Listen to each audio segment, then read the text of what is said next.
ಇದೆ ಏನು ಅಂದರೆ ನಮ್ಮ ಪಿಂಕಿ ಮರಿಗಳನ್ನೆಲ್ಲ ನಾವು ಫ್ರೆಂಡ್ಸ್ ಮನೇಲಿ ಬಿಟ್ಟಿದ್ವಿ. ಬಟ್ ನೋಡಿ ಇವಾಗ ನಮ್ಮ ಲಕ್ಕಿಂಗ್ ಕರ್ಕೊಂಬಂದಿದ್ದೀನಿ. ಅಂದರೆ ನಮ್ಮ ಪಿಂಕಿ ಮಗಳು ಫಸ್ಟ್ ರೌಂಡಲ್ಲಿ ಹುಟ್ಟಿದಂಥ ಮರಿ ಇದು. ಲಕ್ಕಿ ನೋಡಿ ಹೆಂಗ್ ನಿಂತಿದ್ದಾಳೆ ಅಂತ. ಲಕ್ಕಿ ಏಯ್ ಲಕ್ಕಿ ಬಾರೆ ಬಾ. ಏನು ಏನು ತುಂಬ ಖುಷಿ ಆಗ್ತದೆ. ಅವಳೊಬ್ಬನ ಕರ್ಕೊಂಡ್ ಬಂದಿದ್ದೀವಿ ಬಿಕಾಸ್ ನಮಗೆ ಇರಕ್ಕೆ ಆಗ್ತಾ ಇರಲಿಲ್ಲ ಆ್ಯಕ್ಚುಲಿ ಕೊಟ್ಬಿಟ್ಟು. ಮನೇಲಿ ಸ್ವಲ್ಪ ಅದು ಇದು ಅಂತ ಫಂಕ್ಷನ್ಸ್ ಅದು ಇದು ಇತ್ತು. ಸೊ ಅದೆಲ್ಲ ಮುಗಿದ್ಮೇಲೆ ಕರ್ಕೊಂಬರೋಣ ಅಂತ ಹೇಳಿ ಸುಮ್ಮನಿದ್ವಿ. ಸೊ ಹಾಗಾಗಿ ಕರ್ಕೊಬಂದ್ವಿ. ಆಟ ಆಡ್ಕೊಂಡಿದ್ದಾಳೆ ಆರಾಮಾಗಿ ನೋಡಿ. ಅವಾಗ ಸ್ವಲ್ಪ ಡೀಸೆಂಟ್ ಇದ್ಲು, ಬಟ್ ಇವಾಗ ತುಂಬ ರ್ಯಾಶ್ ಆಗ್ತಾ ಇದ್ದಾಳೆ. ಸೇಮ್ ನಮ್ಮ ಪಿಂಕಿ ಜೆರಾಕ್ಸ ಇದ್ದಾಳೆ ಆ್ಯಕ್ಚುಲಿ. ವಾವ್, ಏನು ಚೆನ್ನಾಗಿದೆ ಅಲ್ಲ ಡ್ರೈ ಗೋಬಿ. ತುಂಬ ಚೆನ್ನಾಗಿದೆ. ಸಂಜೆ ಈವ್ನಿಂಗ್ಗೆ ಕಾಫಿ ಜೊತೆಗೆ ಸ್ನ್ಯಾಕ್ಸ್ಗೆ ಮಕ್ಕಳಿಗೆ ತುಂಬ ಚೆನ್ನಾಗಿರುತ್ತೆ. ಹೊರಗಡೆ ಹೋಗಿ ತಿಂದು ಹೊಟ್ಟೆ ಕೆಡಿಸ್ಕೊಳ್ಳೋ ಬದಲು. ಸೊ ನೋ ಮಸಾಲೆ, no colour, food colours, nothing. ಆರಾಮಾಗಿ ಮನೇಲೆ ಮಾಡುವಂಥ ಸುಲಭವಾದಂತಹ ಡ್ರೈ ಗೋಬಿ. ಸೊ ಹಾಗಾದರೆ ಹೇಗೆ ಮಾಡೋದು ಅನ್ನೋದು ನೋಡೋಣ. ನನ್ನ ವೀಡಿಯೋಸ್ನ ವಾಚ್ ಮಾಡಿ ಕೊನೆವರೆಗೂ. ಸೊ ನಿಮಗೆ ಗೊತ್ತಾಗುತ್ತೆ ಯಾವ ರೀತಿ ಮಾಡೋದು ಅಂತ. ಬನ್ನಿ ಹಾಗಾದರೆ ಯಾವ ರೀತಿ ಮಾಡೋದು ಅಂತ ನೋಡೋಣ.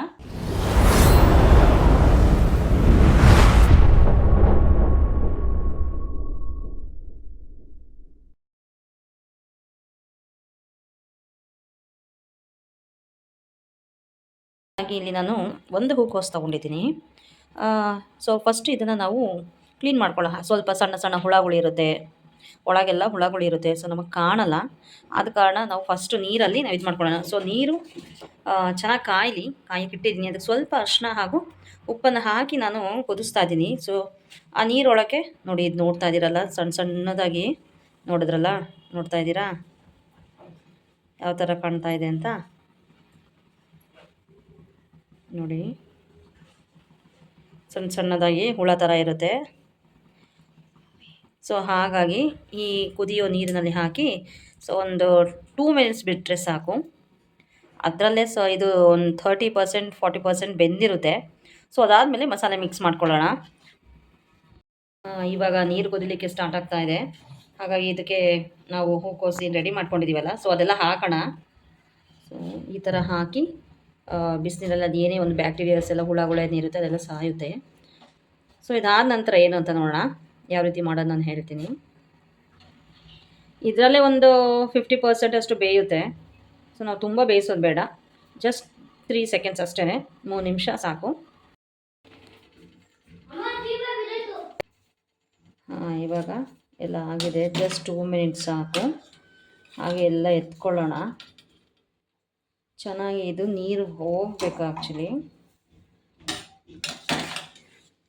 ಹಾಗೆ ಎಲ್ಲ ನೀರು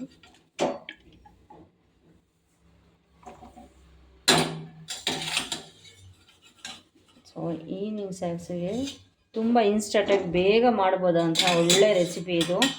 ರುಚಿಗೂ ತುಂಬ ಚೆನ್ನಾಗಿರುತ್ತೆ. ಹಾಗೆ ಯಾರೆಲ್ಲ ವೆಜ್ ಇದ್ದಾರೆ, ನಾನ್ ವೆಜ್ ತಿನ್ನಲ್ವಾ, ಸೊ ಅವ್ರಿಗೆಲ್ಲ ಒಂದು ಒಳ್ಳೆ ರೆಸಿಪಿ ಇದು. ತುಂಬ ಚೆನ್ನಾಗಿದೆ ನೋಡಿ. 50% ಬೆಂದಿದೆ. ಸೊ ಬಿಸಿ ಹಾರಿ ಹಾಗೆ ನೀರಿನ ಅಂಶ ಎಲ್ಲ ಕೆಳಗೆ ಇಳ್ಕೊಳ್ಬೇಕು. ಸೊ ಅವಾಗ ತುಂಬ ಚೆನ್ನಾಗಿರುತ್ತೆ. ಹಾಗೆ ಇವಾಗ ಇದಕ್ಕೆ ಮಸಾಲೆ ಹೇಗೆ ರೆಡಿ ಮಾಡ್ಕೊಳ್ಳೋದು ಅನ್ನೋದು ಮಾಡ್ಕೊಳ್ಳೋಣ. ಯಾವ ರೀತಿ ಮಸಾಲೆ ರೆಡಿ ಮಾಡ್ಕೊಳ್ಳೋದು ಅಂತ. ಮೊದಲಿಗೆ ಒಂದು ಬೌಲಿಗೆ ಇಲ್ಲಿ ನಾನು 4 ಟೇಬಲ್ ಸ್ಪೂನ್ ಅಷ್ಟು ಮೈದಾ ಹಿಟ್ಟು ತೊಗೊಂಡಿದ್ದೀನಿ. ಸೊ 4 ಟೇಬಲ್ ಸ್ಪೂನ್ ಮೈದಾ, ಹಾಗೆ ಅದಕ್ಕೆ ಒಂದು ಅಳತೆ ತಕ್ಕನಾಗಿ 2 ಟೇಬಲ್ ಸ್ಪೂನ್ ಅಕ್ಕಿ ಹಿಟ್ಟು, ರೈಸ್ ಫ್ಲೋರ್ ತೊಗೊಂಡಿದ್ದೀನಿ. ಸೊ ಅಕ್ಕಿ ಹಿಟ್ಟು ಇಲ್ಲ ಅಂದರೆ ಕಾರ್ನ್ಫ್ಲೋರ್ ಕೂಡ ನೀವು ಯೂಸ್ ಮಾಡ್ಬೋದು ಇನ್ಸ್ಟೆಂಟಾಗಿ. ಸೊ ಇಲ್ಲಿ 4 ಟೇಬಲ್ ಸ್ಪೂನು ಮೈದಾಗೆ 2 ಟೇಬಲ್ ಸ್ಪೂನ್ ಅಕ್ಕಿ ಹಿಟ್ಟು ಹಾಕಿರುತ್ತೆ. ತುಂಬ ಕ್ರಿಸ್ಪಿಯಾಗಿ ಬರುತ್ತೆ, ತುಂಬ ಚೆನ್ನಾಗಿರುತ್ತೆ. ಸೊ ಹಾಗೆ ಇದಾದಮೇಲೆ ಶುಂಠಿ ಬೆಳ್ಳುಳ್ಳಿ ಪೇಸ್ಟ್ ತೊಗೊಳ್ಳೋಣ. 1 ಟೇಬಲ್ ಸ್ಪೂನ್ ಶುಂಠಿ ಬೆಳ್ಳುಳ್ಳಿ ಪೇಸ್ಟ್, ಹಾಗೆ ಅಚ್ಚ ಖಾರದ ಪುಡಿ, ರುಚಿಗೆ ತಕ್ಕಷ್ಟು ಉಪ್ಪು ನೋಡಿಕೊಂಡು ನಿಮ್ಗೆ ಯಾವ ರೀತಿ ಬೇಕೋ ಹಾಗೆ ಹಾಕೊಳ್ಳಿ.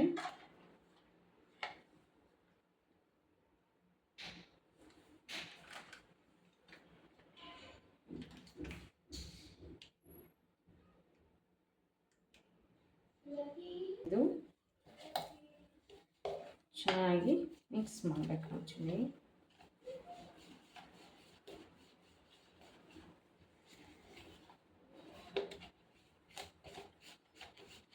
ಸೊ ಇಲ್ಲಿ ಯಾವುದೇ ಥರ ಫುಡ್ ಕಲರ್ ಯೂಸ್ ಮಾಡ್ತಾ ಇಲ್ಲ, ಜಸ್ಟ್ ಹಾಗೆ. So food colour use ಮಾಡ್ದಲೇ natural ಆಗಿ ಇದಾಗುವಂತಹ ಕಲರ್ ಬರೋವಂತಹ ಒಂದು ರೆಸಿಪಿನ ಕೂಡ ನಾನು ಹೇಳ್ತೀನಿ. ಹಾಗೆ ಸ್ವಲ್ಪ ನಿಂಬೆಹಣ್ಣು ರಸ ಕೂಡ ತಗೊಳ್ಳಿ.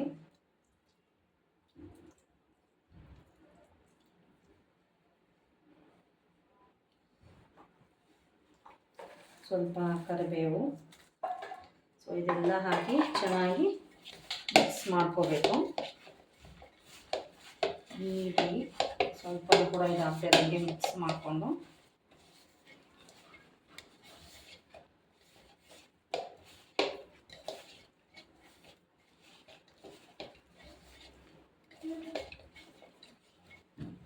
ನೋಡಿ ಯಾವ ರೀತಿ ಆಯಿತು ಅಂತ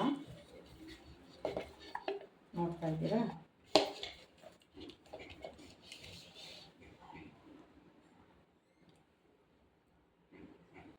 ಹಾಗೆ ಸ್ವಲ್ಪ ಮಸಾಲೆ ಗಟ್ಟಿಯಾಗಿರೋದ್ರಿಂದ ಸ್ವಲ್ಪ ನೋಡಿಕೊಂಡು ನೀರು ಹಾಕಿ ಮಿಕ್ಸ್ ಮಾಡಿ ಸೊ ನಾನು ರೆಡಿ ಮಾಡ್ಕೊಂಡಿದ್ದೀನಿ.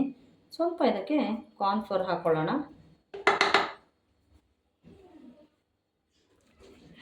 ಸೊ ಇವಾಗ ಚೆನ್ನಾಗಿ ಮಿಕ್ಸ್ ಮಾಡಿ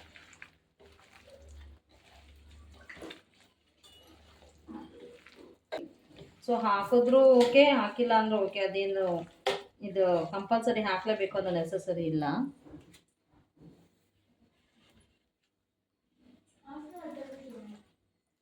ನೋಡಿ ಈ ಒಂದು ಕನ್ಸಿಸ್ಟೆನ್ಸಿ ನೋಡಿ, ಮಸಾಲೆ ಎಲ್ಲ ಯಾವ ರೀತಿ ಇದಾಗಿದೆ ಅಂತ ನೋಡಿದ್ರಾ. ಓಕೆ, ಎಣ್ಣೆ ಕಾದಿದೆ. ಎಣ್ಣೆ ಯಾಕೆ ಈ ಕಲರ್ ಇದೆ ಅಂತ ಅಂದ್ಕೊಂಬಿಡಿ. ಸೊ ಹಿಂದಿನ ದಿನ ನಾನು ನೈಟ್ ಕಬಾಬ್ ಮಾಡಿದ್ನಲ್ಲ, ಸೊ ಅದೇ ಎಣ್ಣೆ ತೊಗೊಂಡು ಯೂಸ್ ಮಾಡ್ತಾ ಇದ್ದೀನಿ, ವೇಸ್ಟ್ ಆಗುತ್ತೆ ಅಂದ್ಬಿಟ್ಟು. ಸೊ ನೋಡಿ ಎಣ್ಣೆ ಕಾದಿದೆ. ಒಂದೊಂದೇ ಒಂದು ಸೈಡಿನ ಬಿಡೋಣ.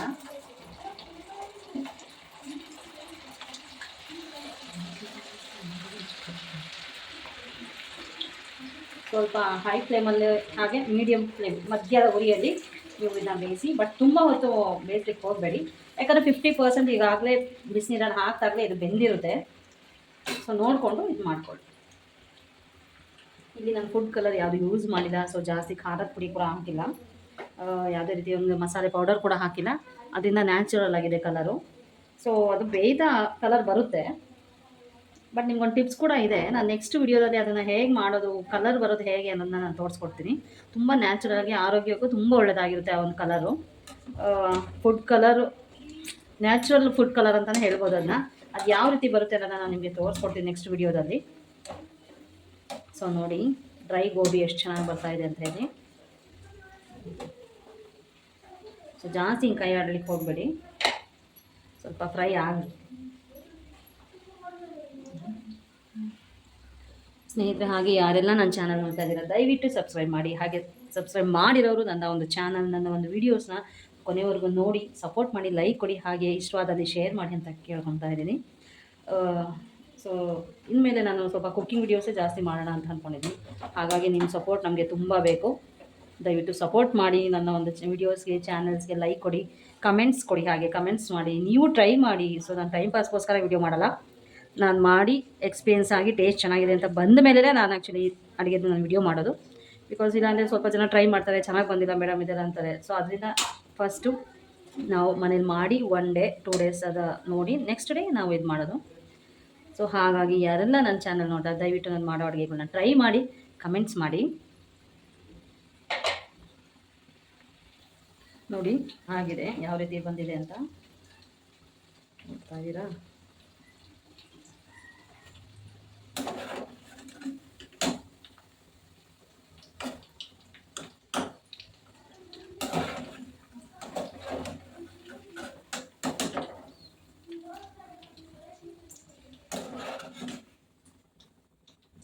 ನೋಡಿದ್ರಾ ಚೆನ್ನಾಗಿ ಬಂದಿದೆ. No colour, no vinegar, no sauce, nothing, ಏನಿಲ್ಲ. ಆರಾಮಾಗಿ ಎಷ್ಟು ಚೆನ್ನಾಗಿ ಬಂದಿದೆ ಅಂತ ನೋಡಿ. ಕೊನೆಯದಾಗಿ ನಮ್ಮ ಡ್ರೈ ಗೋಬಿ ರೆಡಿಯಾಗಿದೆ. ನೋಡಿದ್ರೆ ಎಷ್ಟು ಚೆನ್ನಾಗಿದೆ ಅಂತ. ತುಂಬ ಕ್ರಿಸ್ಪಿಯಾಗಿ ತುಂಬ ಚೆನ್ನಾಗಿ ಬಂದಿದೆ ನೋಡಿ.